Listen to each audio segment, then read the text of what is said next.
Hi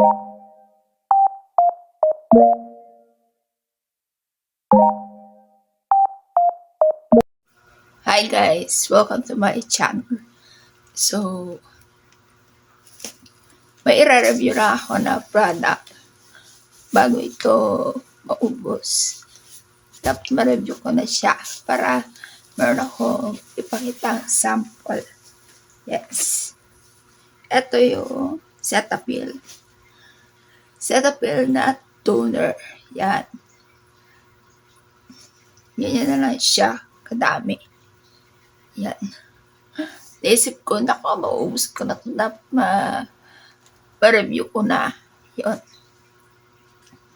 At na yung Cetaphil Bright Healthy Radiance. Yan. Brightness Restless Toner. Yan. Eliminates skin complexion instantly. Softer, smoother skin. Non-sticky, refreshing after feel. Yan. Yan naman yung kanya likod. Yun. So, meron siyang introduction ganyan. Tapos, health defense against 5 signs of skin sensitivity. Yan. Yan siya. So, introduction niya. Introducing the Bright Healthy Radiance Brightness Refresh Toner, a skin perfective toner that gives you instant luminosity and hydrating while softening and smoothing your skin after 4 weeks. Yun. Tapos mahaba pa, hindi ko nababasahin. Yan. As you can see, ganyan na lang siya. Kadami. Yan. Ang nagustuhan ko rito, okay siya sa akin. Kasi, yung last na gamit ko na skincare na toner is hindi siya nag-work sa akin. Kasi, meron tumubo na ano siya, yung butlig-butlig, parang ganun, pula-pula. So, ito, talagang tinanay ko siya kasi sabi ko baka ito mag-work. Yan. Ano naman natin ang setup yung para sa mga sensitive skin, ganun-ganun. So, yun. Ang price nito ay $799. Hindi ako nagkakamali doon. Nabili ko siya.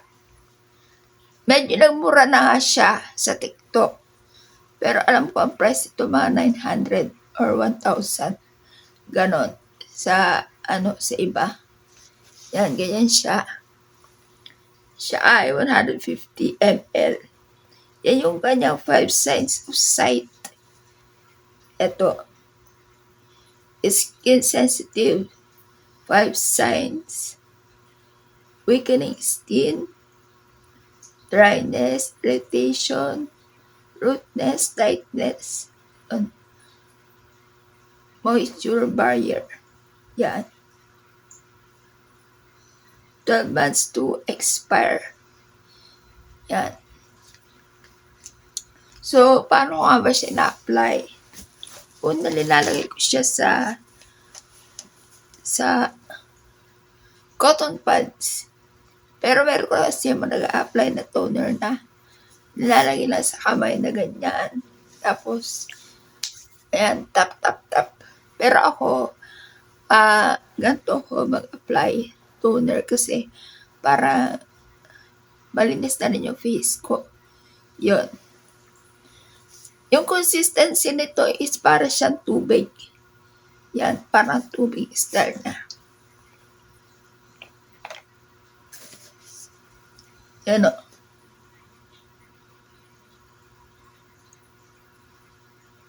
Yan, kita nyo nagda-drop.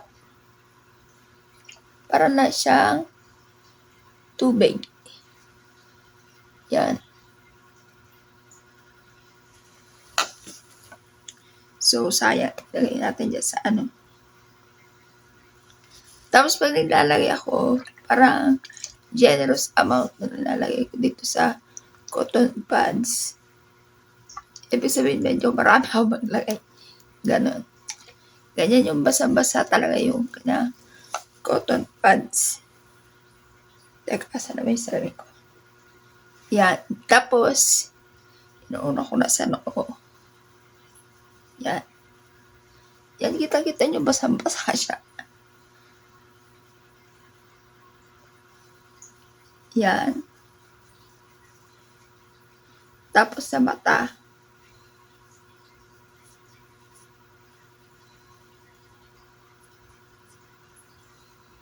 Minsan dahil marami ako maglagay, marami na pupunta sa mata ko.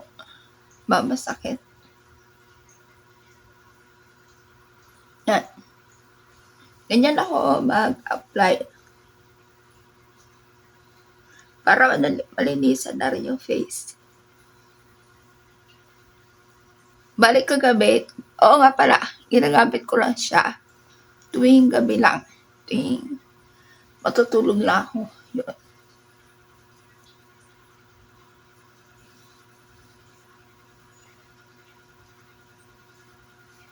Kasabi ko is, i-review ko na siya habang meron pa, baka mamaya ubus na. Paano pa ako mag-sample, be? Ubus na. Diba? Tapos hanggang leeg na. Yan.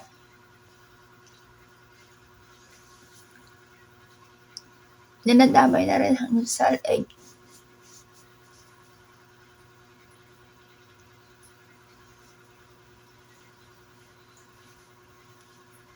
Yan. Pati dito.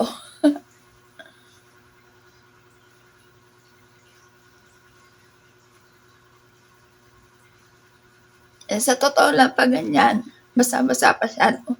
Pati dito dinadamay ko. Wala lang, ba't ko lang? Pati dito dinadamay ko. Kasi basa-basa pa siya. Diyan.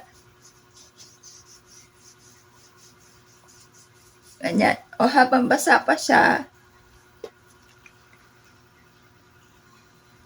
pag di basa yung kamay ko, di ba? Mapipil mo sa kanya na may onting-onting pagkamalagkit. Onti lang. Onting-onti. Pag inanyan mo, may onting malagkit. Pero oras na nag-dry na siya, okay na. Pagdating sa amoy, wala itong amoy. Wala siya scent. Yan. Yan daw maganda sa mga skincare, yung less o walang scent. Yun. Tapos halagay pa rito is clinically soaring, fragrance free o wala siya amoy, paraben free, non-comedogenic,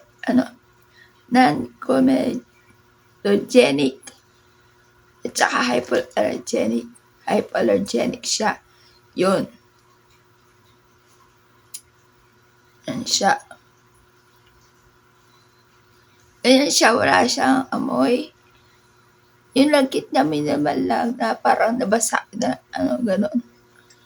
Ganyan.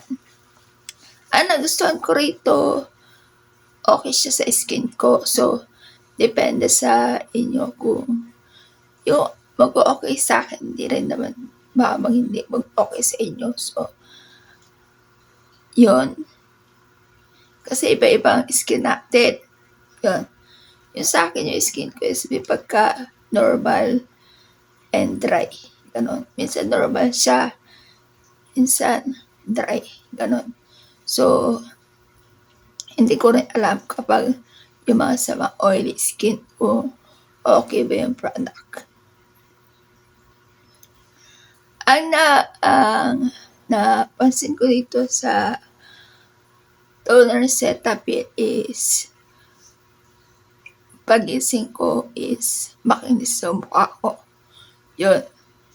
Yun yung napansin ko sa kanya, makinis siya sa mukha. Ayan o. makinis siya sa mukha.